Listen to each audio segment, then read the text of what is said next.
Once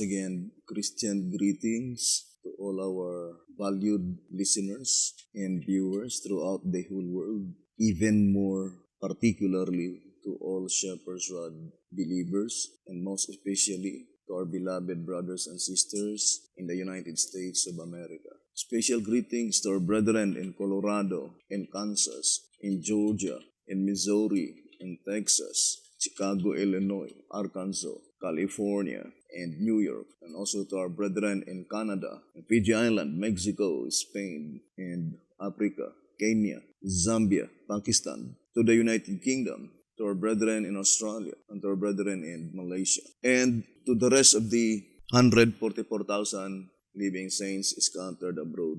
Greetings. May the good Lord bless you, brothers and sisters. This is our special episode number 12, and this is a final warning message just prior to the close of provision for the church. And at this time, let's focus our attention to the first paragraph in 2SR page 164. But before reading 2SR 164, I would like to read first track number 5, 6. Track number 5 on page 6. It says, "So before a person can climb the ladder of truth, he must first of all free himself from erroneous theories which keep him bound in darkness, and to lose himself from such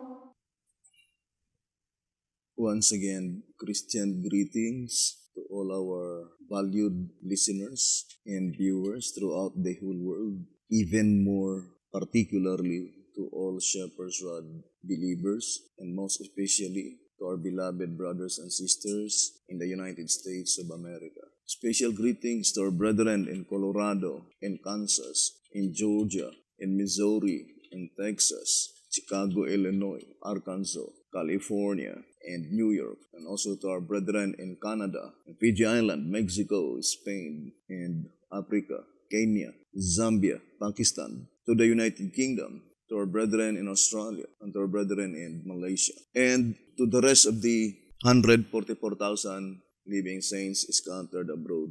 Greetings. May the good Lord bless you, brothers and sisters. This is our special episode number 12, and this is a final warning message just prior to the close of provision for the church.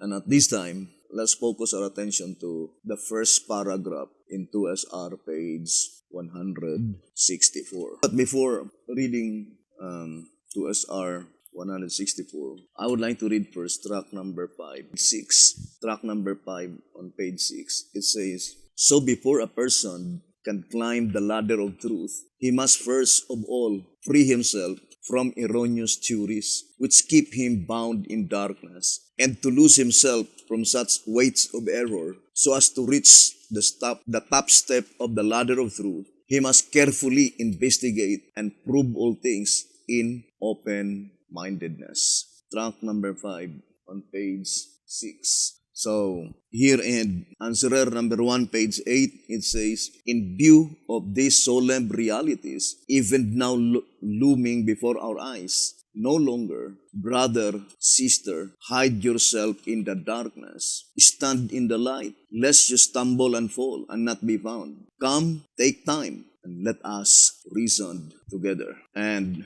of course, our reasoning, all explanations must be strictly confined only in the golden bowl. And 2SR page 289, it says, "Find your explanation in the bowl, and you will have no trouble in knowing the truth or of avoiding the ever-ready trap of deception. Thus the difficulty in knowing the difference between truth and error is eliminated." So at this time, brothers and sisters, I would like to read track number 7 on page 5, saying, believing that most of you will, before helping the one side or the other, fire its guns, do as did Nathanael. John chapter 1, verse 45 to 51. Follow the example which the Lord has set before us and respond to duty's challenge to investigate, to come and see. We trust that you will, in the ensuing pages, give unbiased consideration to the facts set forth. So, to all who are listening, hoping that they will give unbiased consideration to all the facts set forth in this study. Now, let us read 2SR 164. 2SR page 164. It says, he who fails to respond to the heavenly summons will be left without the seal or covering of God, and therefore must be cut off from among his people, as prefigured by the services in the typical day of atonement. Now, here, brothers and sisters, the statement is very plain, that those who fail to respond to the heavenly summons will be left without the seal or covering of God, and therefore they must be cut off from among his people, as prefigured by the services in the typical day of atonement. Now, first of all, we need to define the word summons. The word summons, it is a noun. It is a letter issued by the presiding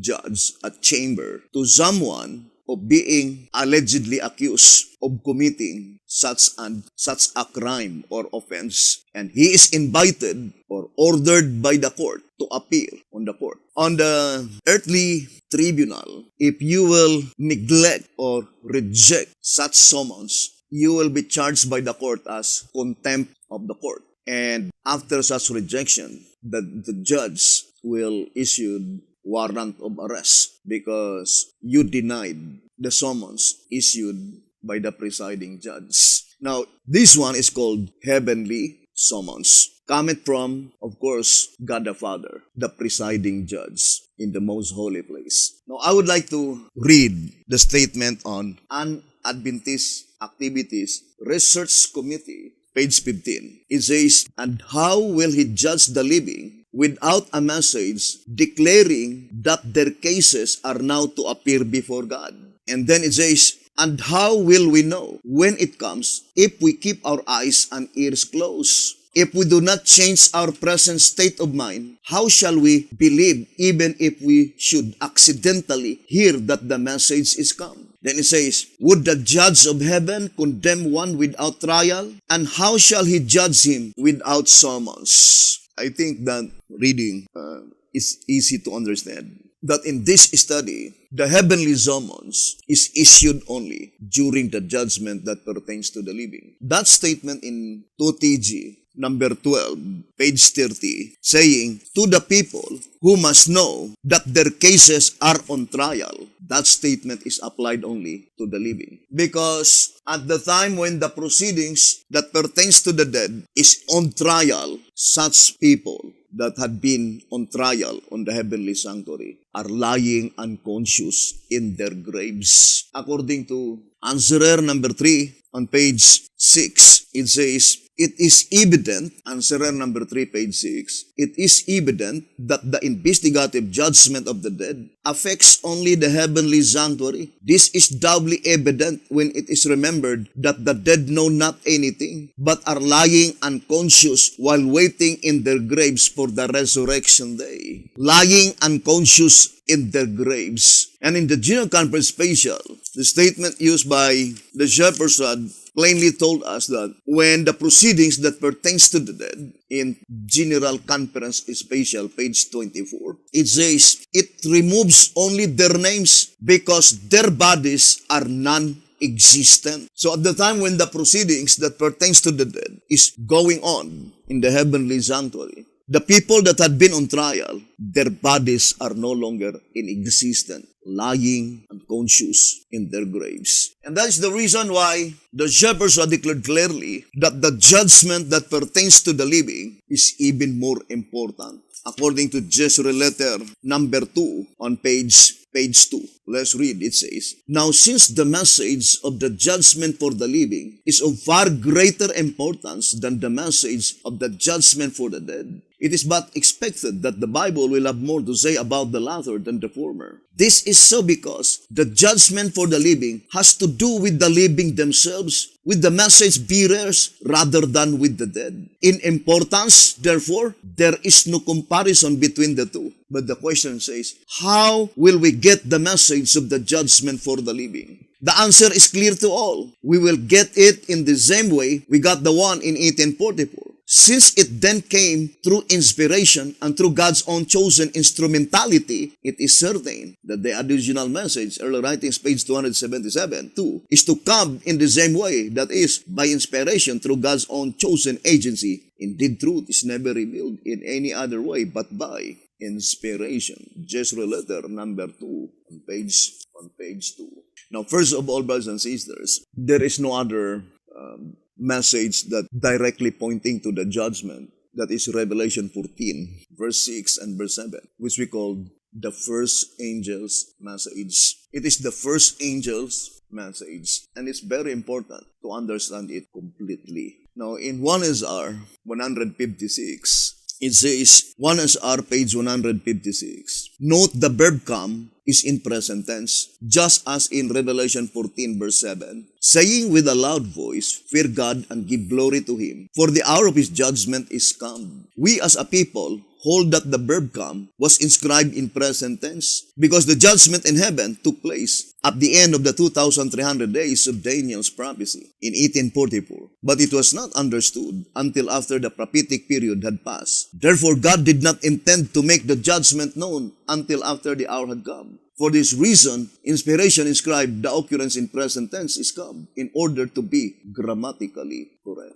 So that is very plain, brothers and sisters. 1 SR page 156 and 157. That since the scripture is inscribed in present tense, God had no intention to make the judgment known before the actual time has actually come. Otherwise, such revelation would be grammatically incorrect.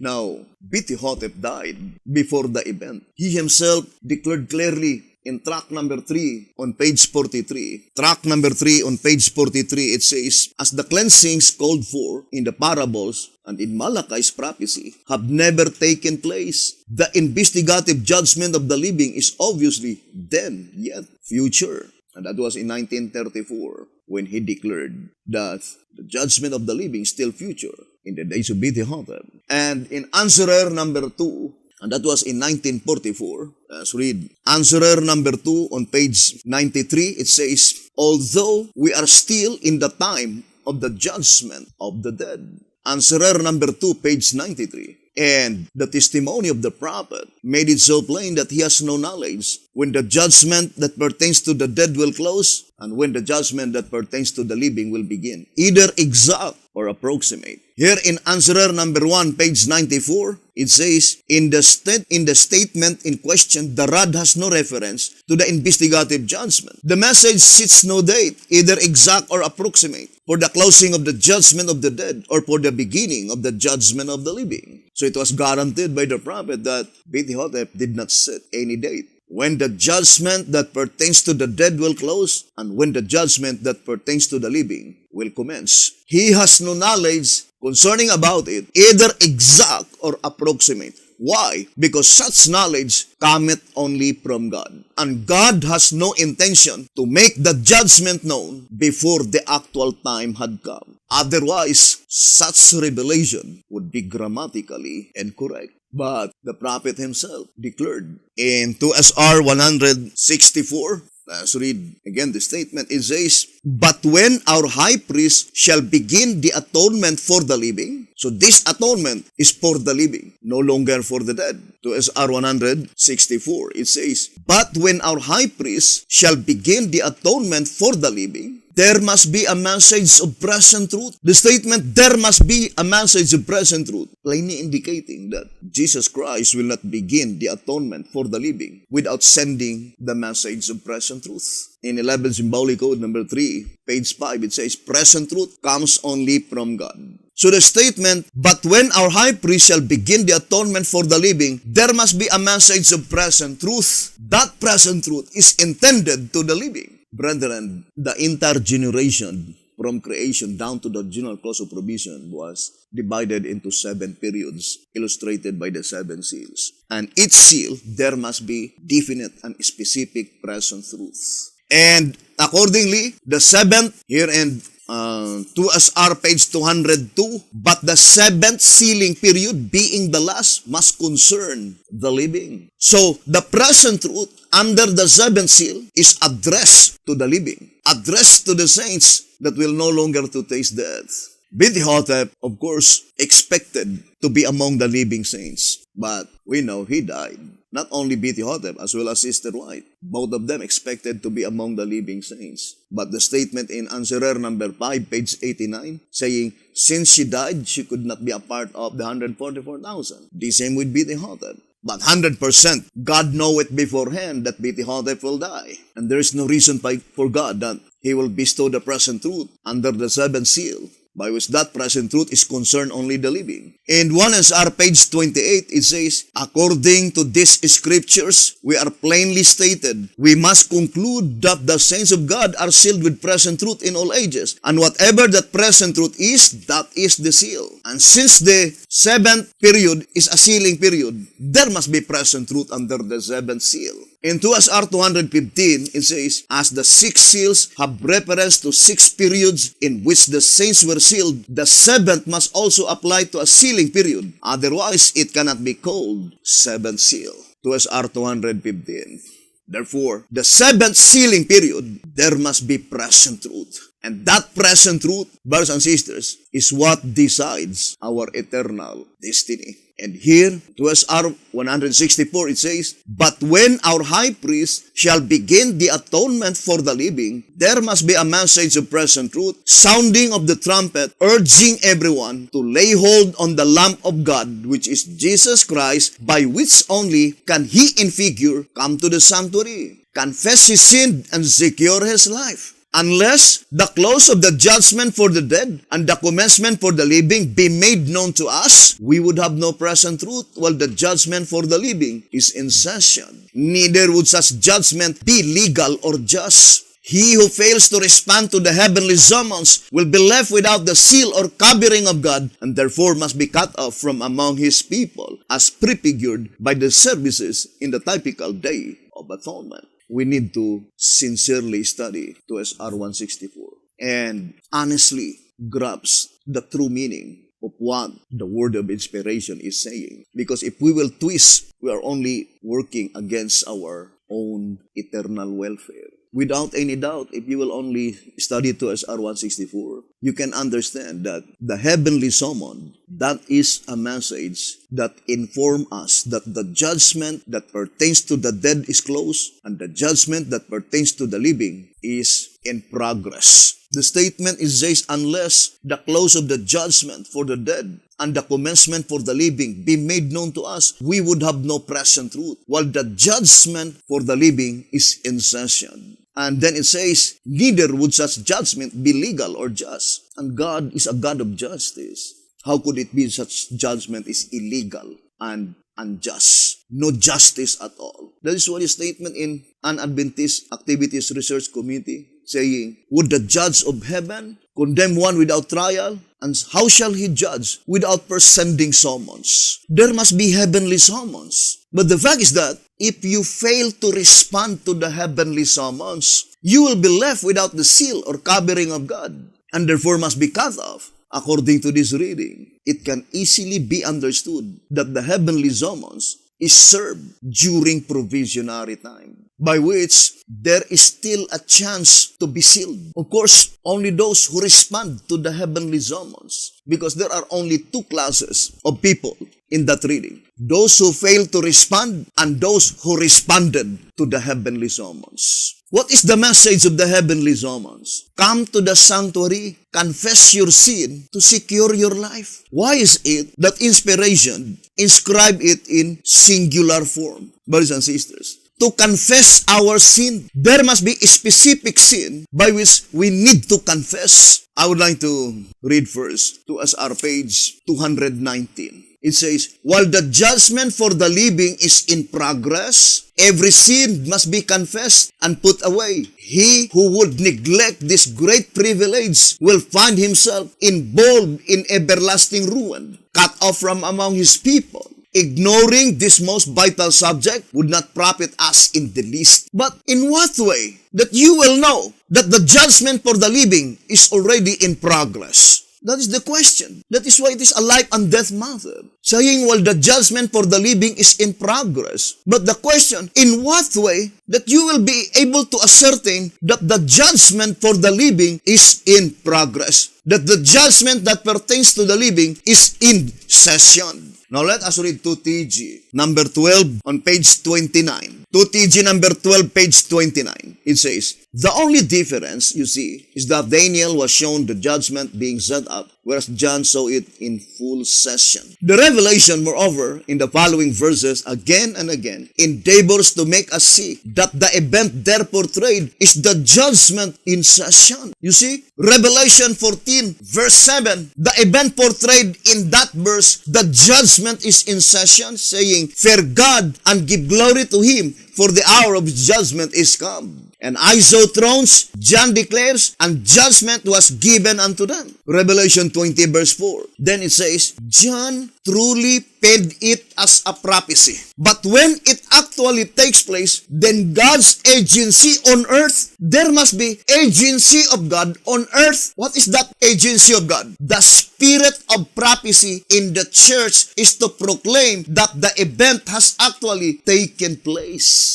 How do we define the spirit of prophecy? Ponder deeply, brothers and sisters. Did B.T. Hotep proclaim that the judgment for the living has actually taken place in his days? It is quite opposite. Contrariwise, he himself declared the judgment that pertains to the living still future. Track number 3, page 43. And he himself testified in Answerer number 2, page 93. We are still in the time of the judgment of the dead. We need to base our faith with absolute fact, not by assumption. Brothers and sisters, what is the statement in Jezreel letter number 2, page 2? How will we get the message in the judgment that pertains to the living? We will get it in the same way. We got the one in 1844. There are two inspired messengers that God raised in the judgment that pertains to the dead, William Miller and Sister White. If we will get it in the same way, in the judgment that pertains to the living, therefore, there must be two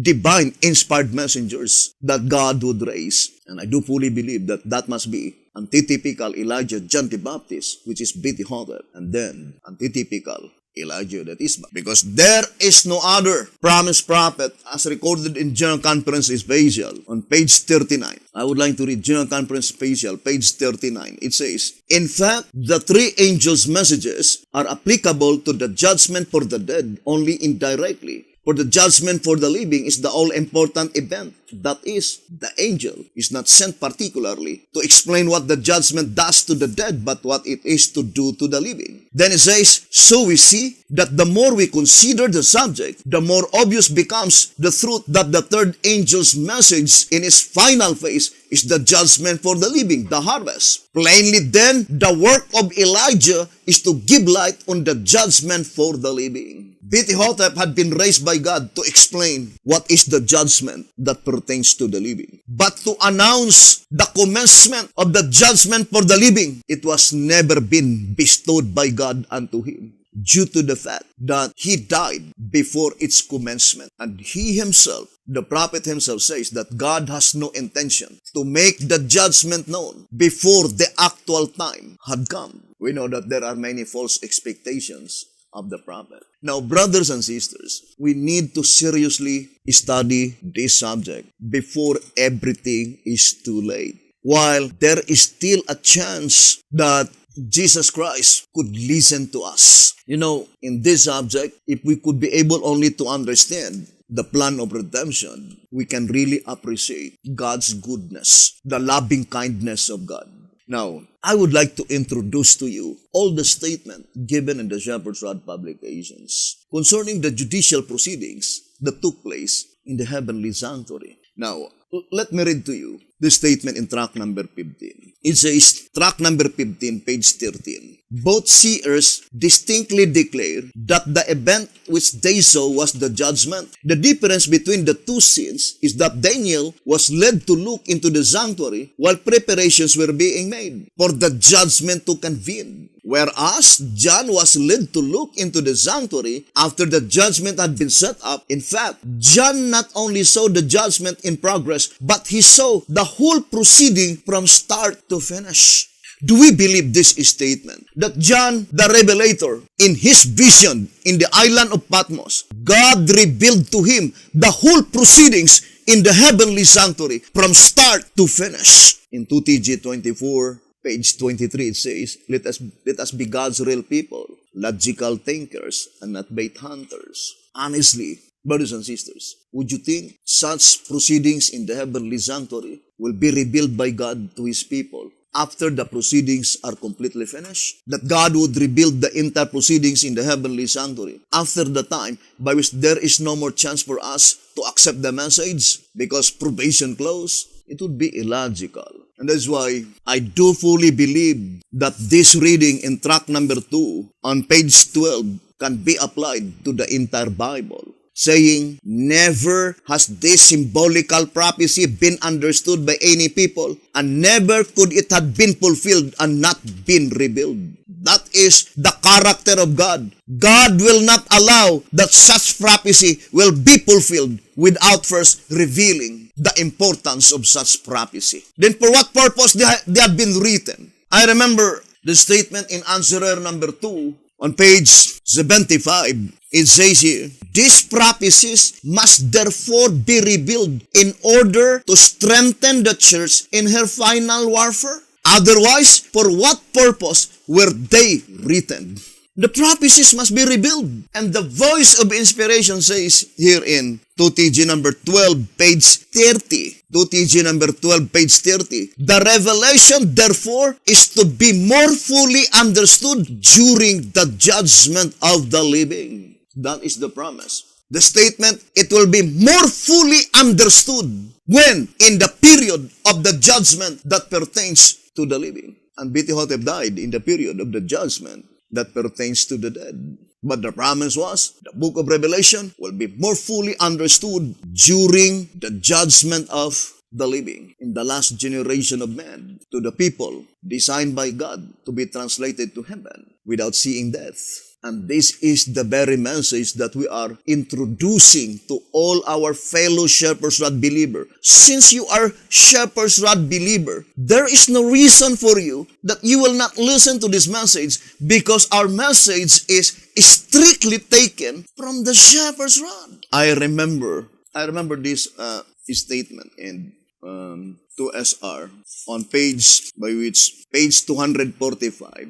2SR, it says, if the praises which they proclaim with their lips were also in their hearts, they would have gladly accepted the good news and made all possible preparation for the most glorious event in all history. But as they refused to be interested, they ridiculed and flatly rejected it all, showing their true character and thus marking themselves as goats. 2SR, page 245. So there are many people who proclaim praises only with their lips, but not deep down into their hearts. Because if that praises that we proclaim in our lips, that is deep down in our hearts, then you will gladly accept the good news and made all possible preparation for the most glorious event in all history, of all the history of the church. According to 2SR page 242, it says here, in 2SR page 242, it would have been unreasonable and injustice to the chosen people of God if we should have left them in darkness concerning the time of the most important event of all church history, the coming of Christ. What coming of Christ? It says, that part of the long prophetic period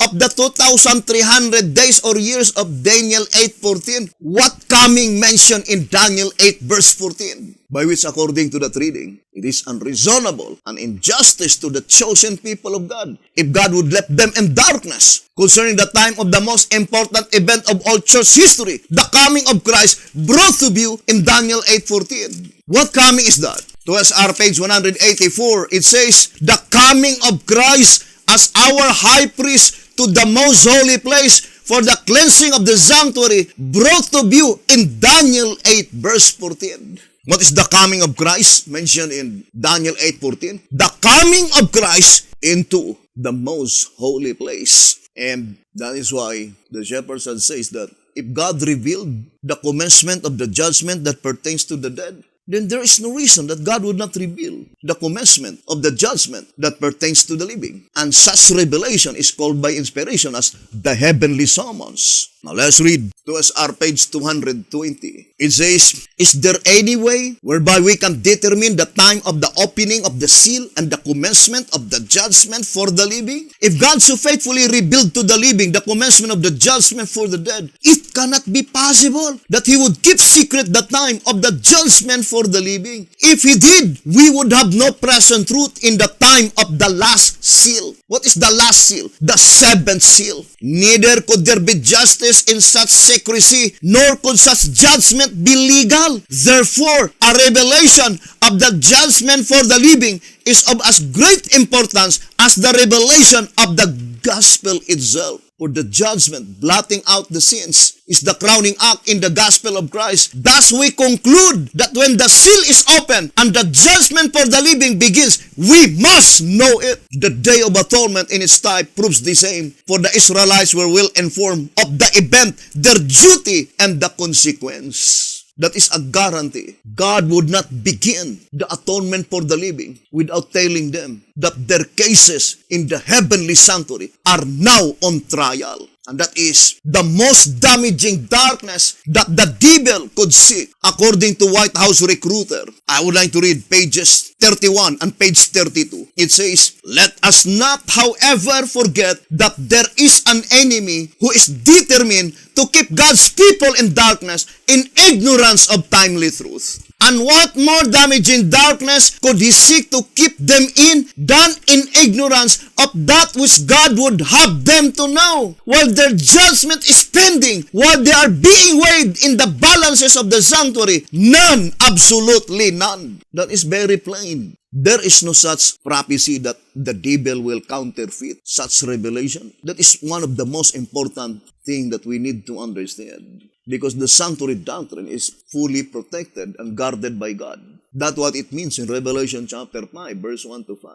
No man in heaven, nor in earth, nor under the earth, that God allowed to open the book or even to look thereon, except the Lion in the tribe of Judah. And that is Jesus Christ. What does it mean? God guaranteed that the devil cannot counterfeit such revelation. Since October 22, 1844, there is no such Sabbath keeper that counterfeited the commencement of the judgment that pertains to the dead. October 22, 1844. What they're trying to do is to destroy, but not to counterfeit. If there is even one who will say that 2,300 years, no, it was not ended in October 22, 1844. It was ended in 1845. Then that is a counterfeit.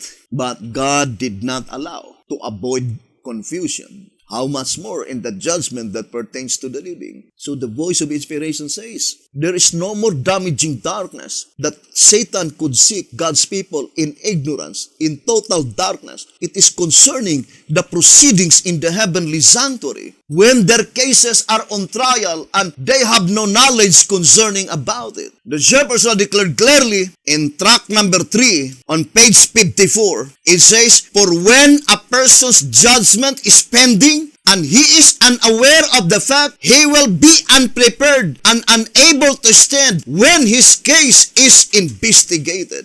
That is very plain. Tract number 3, page 54. And that is what Satan wants, that all of us will fail to obtain everlasting life. He's determined that God's people will be in darkness. The shepherds are declared clearly in 1 TG number 51. On page 5 and 6, it says, if the church is not commensurably growing and expanding, then how can she be a living church? And how can she keep up with the signs of the times and with the progress in the sanctuary above? You see, the progress in the sanctuary above. The same with the statement in Selected Messages, Book 1, page 122, it says, are we awake to the work that is going on in the heavenly sanctuary?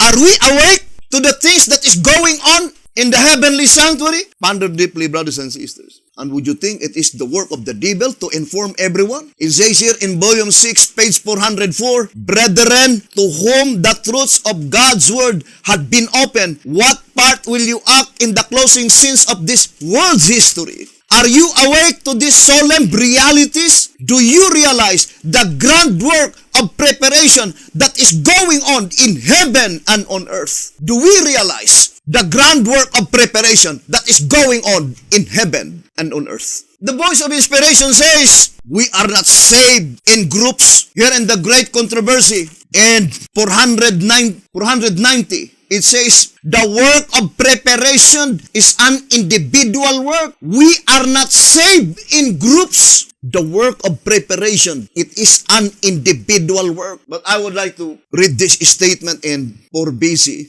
11:39, saying, they are privileged to see by faith the work that is going forward in the heavenly sanctuary. Of course, the pronoun they, pointing to God's people. What a wonderful privilege to see by faith the work that is going forward in the heavenly sanctuary. And it is the work of the exceeding great horn, the instruments of the devil. In track number 4, on page 26, it says, note that the truth and the place, not the sanctuary itself, were cast down. That is, both Christ's truth and his place in the earthly sanctuary were set aside. Do we understand the word set aside? Meaning, taken for granted, so that the knowledge as to his mediatorial work became obscured. The knowledge of Christ's mediatorial work had been obscured because the devil darkened their understanding. But thank God, we have been given the privilege to see by faith the work that is going forward in the heavenly sanctuary. Brothers and sisters, in Revelation 11 verse 1, there are 3 classes mentioned there to be judged: temple, altar, and worshippers, according to track number 5, 109. But I would like to go directly to the worshippers. We know that that is the 144,000. I would like to read track number 5, track number 5 on page 110. Those who worship therein, being the living saints, who are to be measured, they can only be the 144,000. They can be only the 144,000. And according to 2SR, here in 2SR page 187, it says, the true worshippers in the earthly, I do fully believe that these are the 144,000, the true worshippers, fear God and give glory to Him and worship Him that made the heaven and the earth. It says, the true worshippers in the earthly, who by faith look forward to the administration of the heavenly. They were looking forward to the administration of the heavenly, were credited in the books of heaven as worthy of life eternal.